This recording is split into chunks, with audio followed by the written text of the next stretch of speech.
selfish sister planned her baby shower on my wedding day thinking that everyone would side with her, but karma hit her hard as family chose my wedding over hers.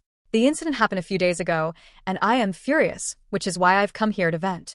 I have an older sister, Portia, 30F, who has severe main character energy, and it rubs me the wrong way in all possible ways. This has been the norm all her life and all of mine, and I generally never objected or said anything because I've never been one to start conflict or drama. However, things came to a head on my wedding day because she decided to host the baby shower for her fourth kid on the same day. Naturally, when I found out a few days before the wedding, I was very upset. I had made my family RSVP to the wedding date months in advance, so I knew this little coincidence, as she called it, was deliberate on her part. It just made me want to either rip my hair out or hers. I had a nagging feeling that my family would choose to attend her baby shower over my wedding because that's how things have always operated in my family. She has been the golden child for as long as I can remember, and I have been the afterthought. I thought maybe this one day would be about me, but with her baby shower, I knew she was planning to steal even this day from me. Portia and I, 25F, do not have the best relationship. I would attribute it partly to how my parents raised us, but mostly to Portia's attitude and arrogance. Portia was an overachiever in school. She got good grades, played sports, and was generally liked by her teachers and peers. Mom and Dad were very proud of her. I, on the other hand, was just about average. I didn't excel in academics, but I wasn't bad either. I didn't have any meaningful hobbies according to my parents, and all of this was amplified by the fact that I went to the same school as my sister. All my teachers and even the principal used to be quite astounded that Portia and I were sisters because I was quite unlike her, not just in attitude but also in capabilities. We were constantly compared and I always fell short. My parents did not take my lack of skills well. Portia was the favorite child. She was pampered, spoiled, and anything she demanded was done because she was a bright kid. I was categorically told as a kid that I would get this treatment from my parents too, if I became as good as Portia. I have a series of psychological issues with self-worth from my childhood, and it has severely impacted the quality of my life. By the time I turned 13, I realized that I would never have a good and functional relationship with my family. I just accepted that as my reality and withdrew from the family. I kept mostly to myself, stayed in my room, and spent my hours doodling. That was my only real hobby, and nobody ever took it seriously.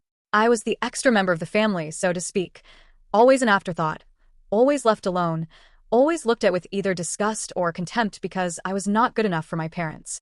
I was called a scribbler, and my mother even tore one of my sketch pads because I was busy scribbling instead of working hard and being a source of pride for the family like my sister. I knew then that no matter what I did, they wouldn't see me as who I was, only as a lesser version of Portia, and that no matter how hard I tried, I could never match up to her, and that I didn't want to either. So I just stopped interacting with them as much as I could. When I was 13, Portia left for college, and she changed. She was no longer the good girl our parents had raised. She still did well, no doubt about that, but she never answered their calls, didn't want to come back home, and blew through money like crazy. All of this took a toll on my parents, I guess, and they felt alone and isolated. They had lived the 18 years of their lives as parents to just one kid, and suddenly that kid didn't want much to do with them. That was when their attention shifted to me. They tried to get closer to me and wanted to make a bond, but I didn't want anything to do with it. I had attuned myself to being alone, and all of this attention just stressed me out. It had taken me a long time to learn to live by myself, and I was not going to change it because my parents wanted to play happy families. This made them mad, and things got even worse for me. They were either yelling at me or taunting me all the time, and it became too much for me to handle. I somehow managed to make it through the next few years until I went to college. I've been very low contact with them ever since. I did a degree in animation, so I can say that all that doodling really paid off. I got a good job right out of college, and I'm doing quite well for myself. This is unlike what anyone, especially my parents and sister, expected of me, so that makes me feel even more smug about the entire thing. They have tried to get in touch with me repeatedly in the last 2 to 3 years in the sense that they wanted to get closer to me and things like that, but I have always politely declined their efforts. I do not feel their need in my life anymore, and I am more than happy with the little family I have built for myself. I live with my fiancé, Edward, 29M, and our cute dog, Emma. I have friends, a social circle, and a great life, and I don't want them intruding in it. A couple of years ago, before I got my job, Portia got married.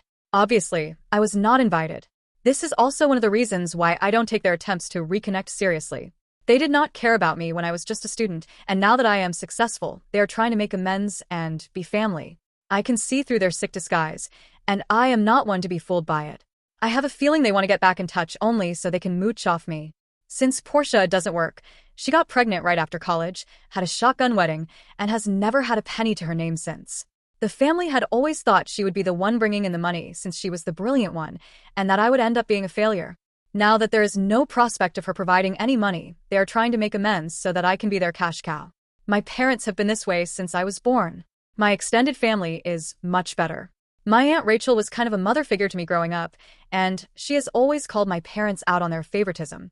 Of course, these allegations were vehemently denied, but gradually the entire extended family got to know the real picture of everything. They have supported my decision to stay low contact, and nobody really pressured me to build bridges with my family until a couple of months ago. Around 3 months ago, my mother had a very serious health scare. She was admitted to the hospital for weeks, and the diagnosis was tricky. Her quality of life has since been severely impacted, and the doctors have said that it is going to take a long time for her to return to how she was before, if that ever happens. This, according to my aunt, was a wake-up call for my mother. The entire time she was in the hospital, she was sobbing for her baby, aka me. I wasn't told about her health issues immediately, because we had been low to no contact for a few years now, but my aunt called me up a week after the incident to tell me that my mother was very sick and had a sort of realization that she had not treated me well.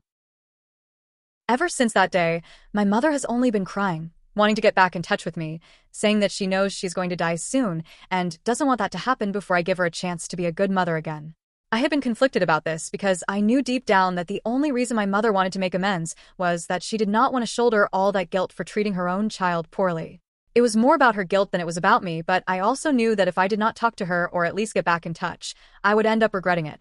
So, after a lot of thought and a considerable amount of urging from both my aunt and my fiancé, I decided to give it a shot and get back in touch with her. It was emotional for us. There were a lot of tears and a lot of apologies from her side, and I just told her to let it slide and that I did not wish to talk about it or engage in it anymore. My father tried to be civil, and he is too proud a man to admit where he went wrong, so he and I didn't exchange more than a few words. Portia was nowhere to be found during this little reunion of ours, and I found out later that it was at our mother's request.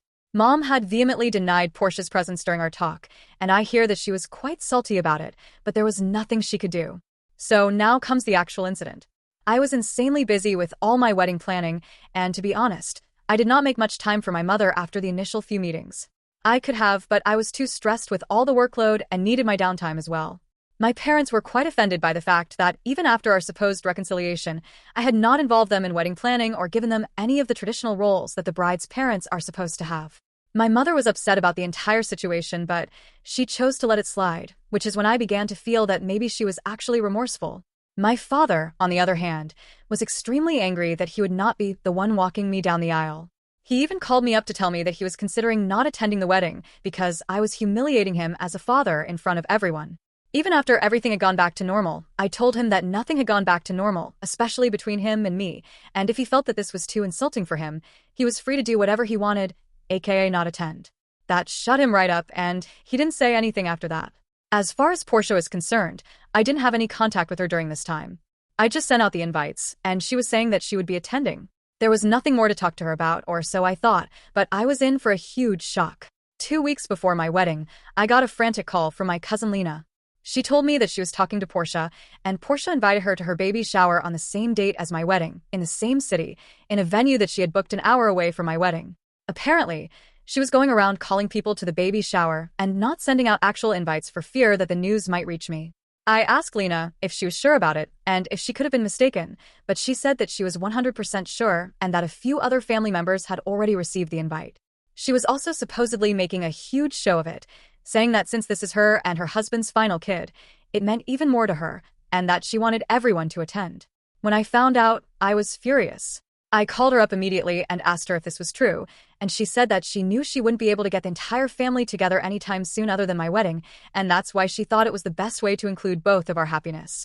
She said that I should actually be happy that her baby would get to celebrate and attend my wedding in spirit. I told her that she was out of her mind and a vindictive witch for doing it on my wedding day, and not even a day before or after it. I also told her that if she actually had good intentions, she would have asked me or informed me. The fact that I was finding out about it from someone else just 2 days before my wedding showed me what she was planning to do and how sick her mind was. She told me that I had no right to call her names, and she was free to celebrate her baby whenever she felt like it, and that I did not own the date and what people wanted to do. She said that if people wanted to come to my wedding, they would, and if they wanted to attend her baby shower, they would, and that I had no right to stop them. I was at a complete loss for words, and I hate to admit it, but I had a full-blown mental breakdown. I was just devastated, and I didn't know how to process the information. Edward was by my side, and while he was furious, he knew exactly what to say. We decided that we would be sending out a message to everyone we had invited. We tried to sound as gracious as possible, and the message read something along the lines of how we had come to know that there had been a clash of dates, and that while we were happy for Portia, we knew that some of our guests would have to decide between attending the wedding or attending the baby shower. We also told them to reconfirm their presence with my maid of honor, and that with just 2 weeks remaining before the wedding, we were not in the headspace for more drama, and that I would see them at the wedding. I told my maid of honor to keep track of who confirmed their presence, and that we would adjust the catering and everything accordingly, and that if everyone chose to attend the baby shower, we would just go to the courthouse and get married. I know it seems like an overreaction, but after spending my entire childhood being overlooked, I was 100% sure that most people would choose to attend her baby shower rather than my wedding. I'm glad I was proven wrong. 2 days before my wedding, I spoke to Zara, my maid of honor, and asked her if people had confirmed and what the status was. She just told me not to worry about it, and that she had everything handled. Her reply was not at all comforting to me because I still didn't know how many people had ditched me for Portia, but she just told me to calm down, and that she would take care of everything.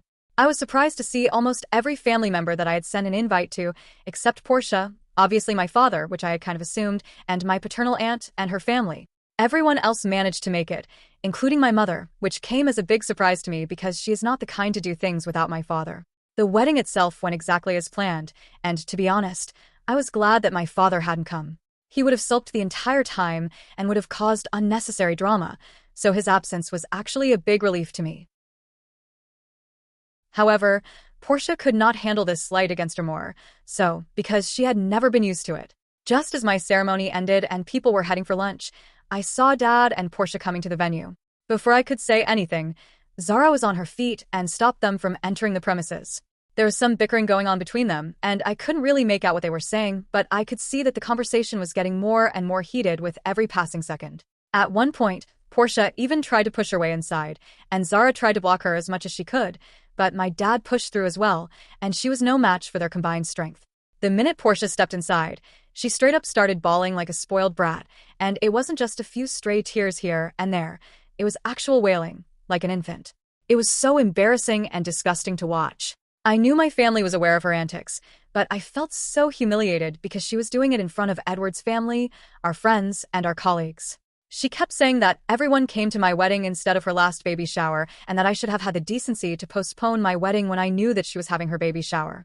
Before I could say anything, Rachel said that I had finalized the date for the wedding months ago, and she was the one who had hijacked the date. If she had any decency, she would have been the one to keep her baby shower on a different day. Portia did not expect to be called out like that, and she looked at my dad for help, but he was surprisingly quiet.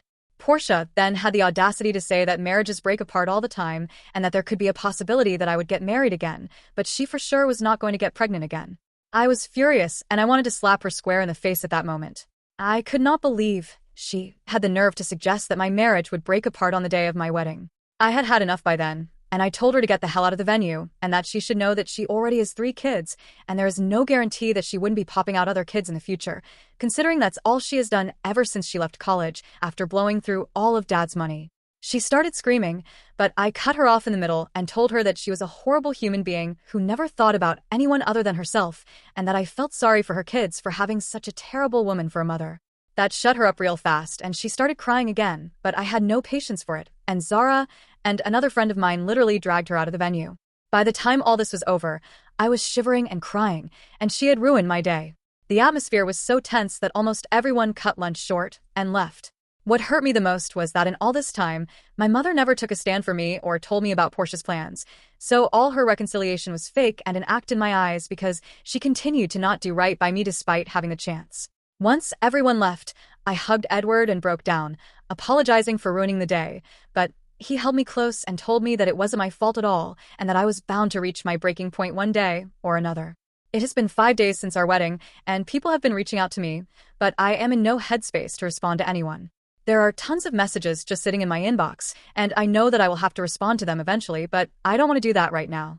We are leaving for our honeymoon tomorrow, and I hope that I am able to feel better and take my mind off of whatever happened. My vile sister has already ruined my wedding, and I can't do anything about it, so I can't let her ruin my honeymoon as well. She doesn't get to affect me like this even after all these years. Update 1. Hey Reddit, I haven't been updating because I took a break from Reddit during my honeymoon. I hadn't expected the post to blow up, and I was overwhelmed when I saw all those comments. But I went through them all, and since you're so invested in the story now, there is a tiny update.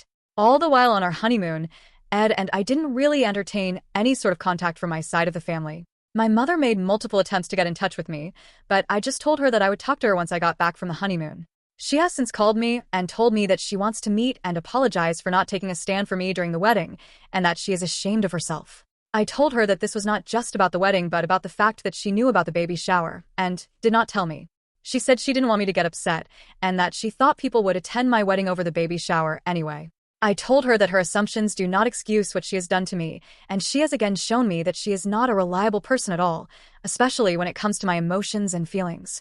She kept on apologizing, but I told her that I needed a break from her and to not contact me anymore. She tried to play the "I'm sick" card, and I said that she had decided to come back into my life to prove to me that she was sorry. Her actions have shown me the opposite because she continues to choose Portia over me, even if it comes at the cost of one of the most important days of my life being sabotaged. She was crying inconsolably as I tore into her, and I felt so guilty doing it, but I knew that I couldn't let her run all over me again.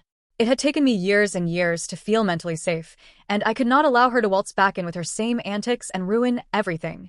I told her that I would be reaching out to her, but it would be on my own time, and that I did not want her to pressure me into building a relationship with her because clearly she was not ready. I think she felt that if she victimized herself a little, she could strong-arm me into relenting, but when that didn't happen, she gave the phone to Dad, who I was not interested in talking to at all. The minute I heard him on the line, I disconnected the call. He sent me a long text after that, which I didn't even bother to read and have since blocked him. Other than that, I only had messages from family saying that they were sorry that Portia had tried to upstage me on my own wedding, and basically messages supporting me and sympathizing with me. I haven't responded to all of them, but I will. All in all, I feel much better about the entire ordeal, and I'm glad I have cut my mother off again. I do not have the energy to deal with my parents, and I don't want them ruining. Update 2. I had thought that the drama was over, but clearly, that is not the case. Portia's husband, let's call him Jake, turned up at my house last evening. He looked pretty dejected, and I didn't have the heart to say no to him, so I called him inside. The first thing he did was apologize to me, saying that he had no idea Portia had been planning this.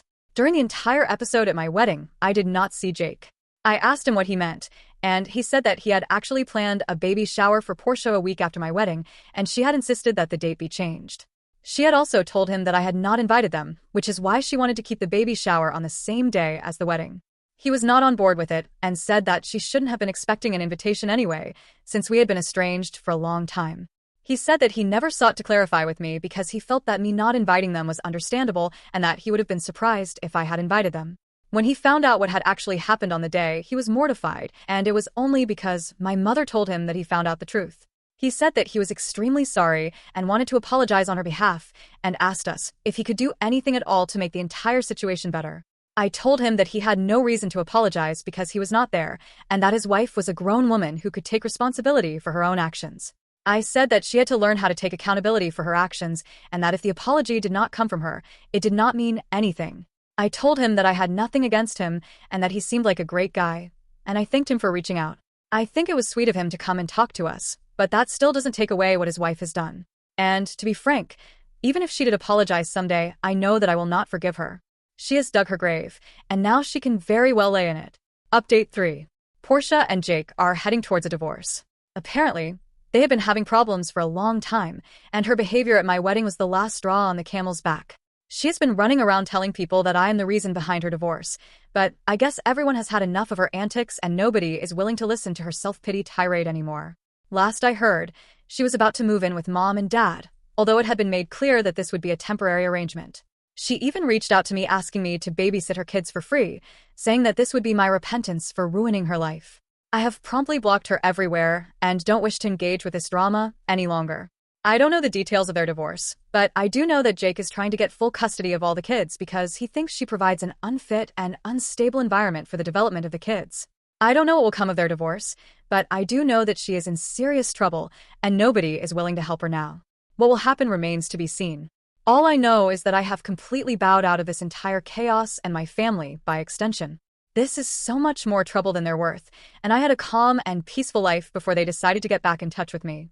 The only people that I am now choosing to associate with from my family are a few of my cousins and my Aunt Rachel, because all of them stood by me like a rock when the entire fiasco with my wedding was happening. I am beyond grateful to them for supporting me like they did. They are the only ones who deserve to be part of my life, and I'm going to be fiercely protective of my boundaries from now on.